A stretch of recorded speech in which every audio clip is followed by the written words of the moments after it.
Restorative justice is a process through which remorseful offenders accept responsibility for their misconduct to those injured and to the community.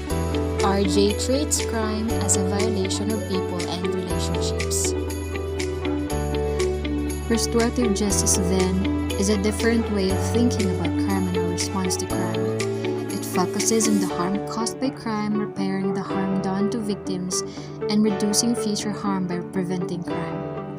It requires offenders to take responsibility for their actions and for the harm they have caused, seeks redress for victims, recompense by offenders, and reintegration of both within the community, and is achieved through a cooperative effort by communities and the government. Basic elements of restorative justice is number 1 is to encounter, create opportunities for victims, offenders, and community members who want to meet and discuss the crime and its aftermath. Number 2 is to amend. It expects offenders to take steps to repair harm they have caused to their victims. Number 3 is to reintegration, is to seek to restore victims and to offenders as a whole and help them become contributing members of the society. Number 4, inclusion. It provides opportunities for parties with a stake in a specific crime to participate in the resolution. Restorative justice is based on a different set of questions. Number 1, what is the harm? Number 2, how do we repair the harm? Number 3, who is responsible for repairing the harm? Retributive justice. It responds to criminal behavior that focuses on the punishment of the lawbreakers and the compensation of the victim. The severity of the punishment is proportionate to the seriousness of the crime, and it focuses on establishing guilt and punishing the person who broke the law. Retributive justice is based on 3 questions. Number 1, what law was broken? Number 2, who broke the law? Number 3, what is the punishment? Restorative justice versus retributive justice.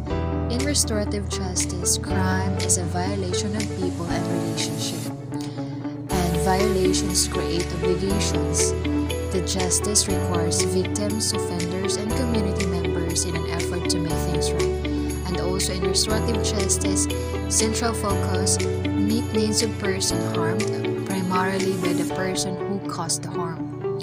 While the retributive justice, crime is a violation of the law and the state, and the violations creates guilt and requires someone to blame. And the justice requires the state to determine guilt and impose punishment. And also in central focus, offenders get what they deserved. Therapeutic modality.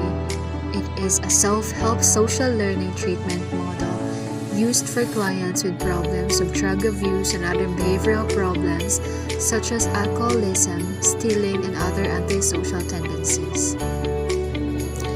The different therapeutic modalities. Number 1 is psychodynamic therapy, behavioral therapy, cognitive and cognitive behavioral therapy.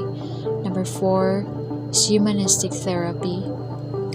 Number 5, group therapy. Number 6, eclectic therapy, and also the therapeutic community modality.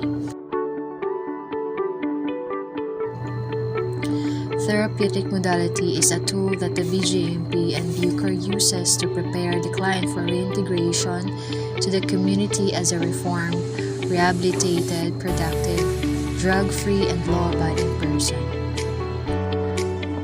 Government agencies that adopt therapeutic community modality approach. These are the Parole and Provision Administration, headed by Administrator. It is mandated by the law to rehabilitate probationers, parolees, and pardonsees and promote their development as integral persons by utilizing innovative interventions and techniques. Number 2 is the Department of Social Welfare and Development, with a secretary as its head. It renders services for children in conflict with the law. Number 3, the Bureau of Jail Management and Penology, or BJMP. It is under the Department of Local and Local Government. Number 4 is the Bureau of Corrections or BUCOR under the Department